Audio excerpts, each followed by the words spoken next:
ضلع کھمم میں آج نیو ڈیموکریسی پارٹی کی جانب سے تلنگانہ کی تائید میں کل جماعتی جلسہ منعقد ہونے والا ہے۔ اس جلسے سے تلنگانہ سیاسی جے اور ٹی آر ایس کے قائدین کے علاوہ کمیونسٹ قائدین خطاب کریں گے۔ صدر ٹی آر ایس کے چندر شیکھر راؤ کو وائرل فیور ہو گیا ہے، اس لیے اس جلسے میں ان کی شرکت مشکل نظر آ رہی ہے، لیکن پارٹی ذرائع نے بتایا ہے کہ کے سی آر ہیلی کاپٹر کے ذریعے حیدرآباد سے کھمم جانے پر غور کر رہے ہیں۔ کے سی آر جلسے میں شرکت نہیں کر سکے تو ان کی جگہ کے ٹی آر اور Harish Rao T R S کی جانب سے جلسے میں شرکت کریں گے۔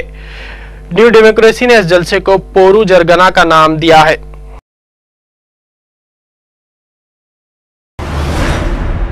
وزیر اعظم ڈاکٹر منموہن سنگھ اقوام متحدہ کے جنرل اسمبلی کے اجلاس میں شرکت کے لیے امریکہ پہنچ چکے ہیں۔ وہ آج شام نیو یارک پہنچیں گے۔ وزیر اعظم کا فرینکفرٹ ایئرپورٹ پر امریکہ میں موجود ہندوستانی سفارتکاروں نے خیر مقدم کیا۔ وزیر اعظم ہفتے کو یو این جنرل اسمبلی سے خطاب کریں گے اور ہندوستان کی سلامتی کونسل میں مستقل نشست، اقوام متحدہ میں اصلاحات اور مشرق وسطیٰ میں قیام امن کے لیے ہندوستان کا موقف واضح کریں گے۔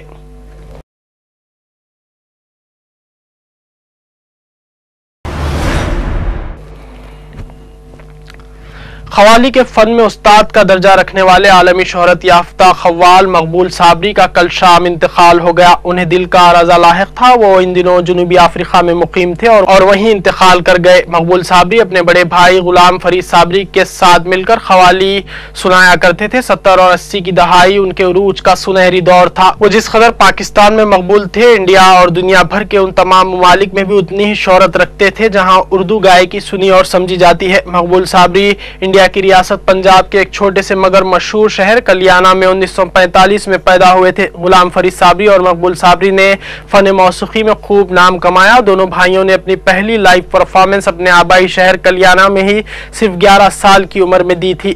70 اور 80 کے دہے میں غلام فرید صابری اور مقبول صابری کا قوالی میں ہم پلہ کوئی نہیں تھا اور انہوں نے سب کو پیچھے چھوڑ دیا تھا۔ اسی دور میں ان کے بے شمار کیسٹس، ریکارڈز اور البم ریلیز ہوئے۔ وہ نعتیہ قوالی میں بھی اپنا ثانی نہیں رکھتے تھے۔ وہ جب اپنے فن کا مظاہرہ کرتے تھے سننے والوں پر گویا سحر طاری ہو جاتا تھا۔ ان کے دعووں کے مطابق کئی درجن افراد ان کا کلام سن کر دائرہ اسلام میں بھی داخل ہوئے تھے۔ ان کی مشہور قوالیوں میں بھر دو جھولی میری یا محمد و دیگر شامل ہیں۔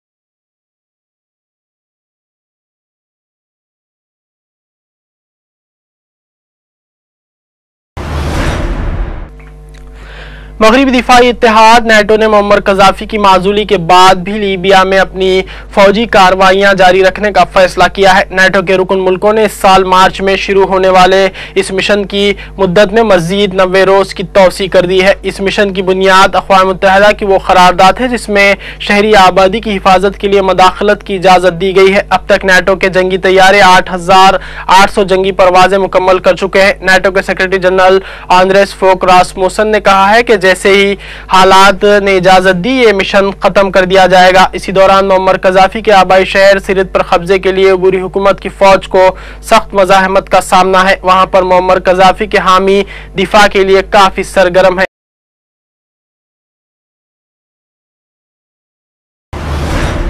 امریکی صدر باراک اوباما نے 21 ستمبر کو نیو یارک میں اقوام متحدہ کی جنرل اسمبلی سے اپنے خطاب میں فلسطینی ریاست کے قیام پر کسی تنازع کو روکنے کی کوشش کرتے ہوئے کہا کہ امن کے حصول کے لیے کوئی شارٹ کٹ نہیں ہے۔ اوباما نے کہا کہ اس سلسلے میں اسرائیلیوں اور فلسطینیوں کے درمیان مذاکرات کے سوا کوئی اور راستہ نہیں ہے۔ اب جبکہ مشرق وسطیٰ میں امریکہ کی ساکھ اور اس کا اثر و رسوخ داؤ پر لگے ہوئے ہیں، اوباما فلسطینیوں کو اس بات کے لیے قائل کرانا چاہتے ہیں کہ وہ اقوام متحدہ کی سلامتی کونسل میں فلسطینی ریاست کی مکمل رکنیت کی درخواست نہ دیں۔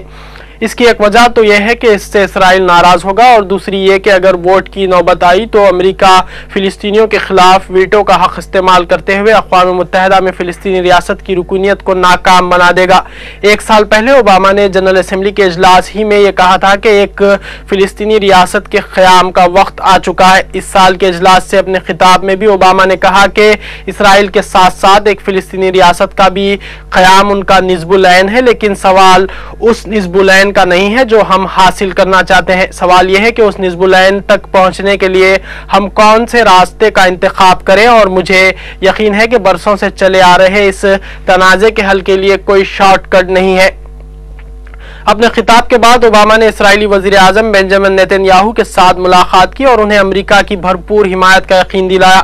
اس موقع پر نیتن یاہو نے کہا کہ اقوام متحدہ میں فلسطینی کوششیں بہر صورت ناکامی سے دوچار ہو جائیں گی۔ اوباما نے فلسطینی صدر محمود عباس سے بھی ملاقات کی۔ 45 منٹ تک جاری رہنے والی اس ملاقات کی زیادہ تفصیلات ابھی سامنے نہیں آئیں، تاہم وائٹ ہاؤس کے مطابق اوباما نے عباس پر یہ زور دیا کہ ان کی حکومت اقوام متحدہ میں مکمل رکنیت کی فلسطینی درخواست کے خلاف ہے اور سلامتی کونسل میں اسے ویٹو کرے گی۔ اس سے پہلے بتایا گیا تھا کہ اوباما عباس سے یہ اپیل کریں گے کہ وہ جمعہ 23 ستمبر کو اقوام متحدہ میں رکنیت کی درخواست پیش نہ کریں۔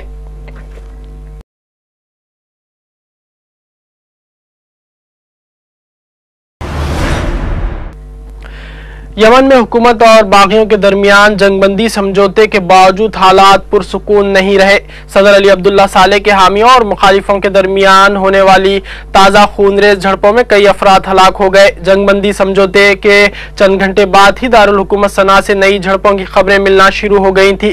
اتوار سے جاری جھڑپوں میں اب تک تقریباً 80 افراد ہلاک ہو چکے ہیں۔ یمنی دارالحکومت صنعاء میں فائر بندی کے باوجود صدر علی عبداللہ صالح کے وفادار دستوں اور حکومت مخالف فوجی یونٹوں کے درمیان تازہ جھڑپوں میں کم از کم 16 افراد ہلاک ہو گئے ہیں۔ العربیہ ٹی وی نے یمنی دارالحکومت کے ذرائع کے حوالے سے بتایا ہے کہ مارٹر گولے ان ہزاروں سوگواروں پر آ کر گرے جو 2 روز کے پرتشدد واقعات میں مرنے والوں کے جنازے میں شریک تھے۔ ان لوگوں کی زد میں آ کر 16 افراد ہلاک اور 50 سے زائد زخمی ہو گئے۔ مزید بتایا گیا ہے کہ حکومت مخالف جنرل علی محسن الاحمر کی قیادت میں سرگرم عمل باقی عام ڈویژن کا ہیڈ کوارٹر حکومتی فورسز کی شدید گولہ باری کی زد میں آیا، جس کے نتیجے میں 2 شہری سمیت 7 افراد ہلاک اور 10 زخمی ہو گئے۔ الاحمر فوج سے الگ ہو کر جمہوریت کی حامی اپوزیشن سے مل چکے ہیں۔ ان کے دفتر سے جاری ہونے والے ایک بیان میں حکومتی فورسز کو جنگ بندی کی خلاف ورزی کا ذمہ دار قرار دیا گیا ہے۔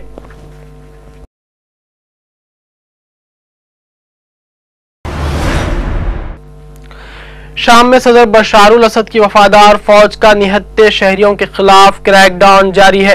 العربیہ ٹی وی کے مطابق چاشمبے کی شام مختلف شہروں میں فوج کی فائرنگ سے کم از کم 16 افراد جاں بحق اور درجنوں زخمی ہوئے ہیں۔ ادھر درعا میں لڑائی کے دوران بشار الاسد کی فوج کے 25 ملازمین کی بغاوت اور مظاہرین کی صفوں میں شمولیت اختیار کرنے کی اطلاعات ہیں۔ ادھر ترکی نے شام میں پرامن احتجاج پر فوجی طاقت کے استعمال کے خلاف بطور احتجاج دمشق سے ہر قسم کے مذاکرات ختم کرنے کا اعلان کیا ہے۔ نیو یارک میں امریکی صدر باراک اوباما سے ملاقات کے بعد صحافیوں کے سوال کے جواب دیتے ہوئے ترک وزیر اعظم نے کہا کہ بشار الاسد سے ہم 6 ماہ سے مطالبہ کرتے رہے ہیں کہ وہ مظاہرین پر طاقت کے استعمال کا رویہ ترک کرے، لیکن دمشق نے ہمارے ان مطالبات کو کوئی اہمیت نہیں دی۔ ترک وزیر اعظم نے کہا کہ اب ہم یہ فیصلہ لے چکے ہیں کہ انقرہ دمشق کے ساتھ کسی قسم کے مذاکرات نہیں کرے گا اور ہم عالمی برادری کے ساتھ مل کر شام کے خلاف اقتصادی پابندیوں کو مزید سخت کرنے پر بھی غور کریں گے۔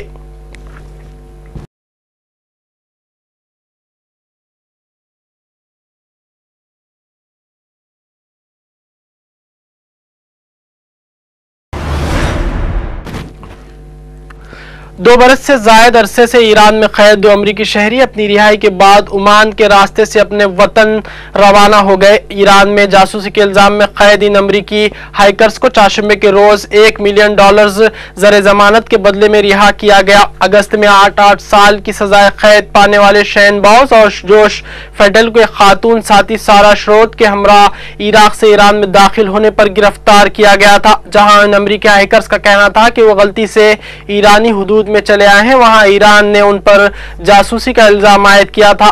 سارا شروت کو 1 سال قبل ہی رہا کر دیا گیا تھا۔ امریکی صدر باراک اوباما نے نیو یارک میں اپنے ایک بیان میں ان امریکی شہریوں کی رہائی پر خوشی کا اظہار کیا ہے۔ یہ رہائی ایک ایسے وقت میں عمل میں آئی ہے جب ایرانی صدر محمود احمدی نژاد اقوام متحدہ کی جنرل اسمبلی میں شرکت کے لیے امریکی شہر نیو یارک میں موجود ہیں۔ یہ تھا 14 خبر دوپہر، آپ کے دوست کو دیجیے اجازت، خدا حافظ۔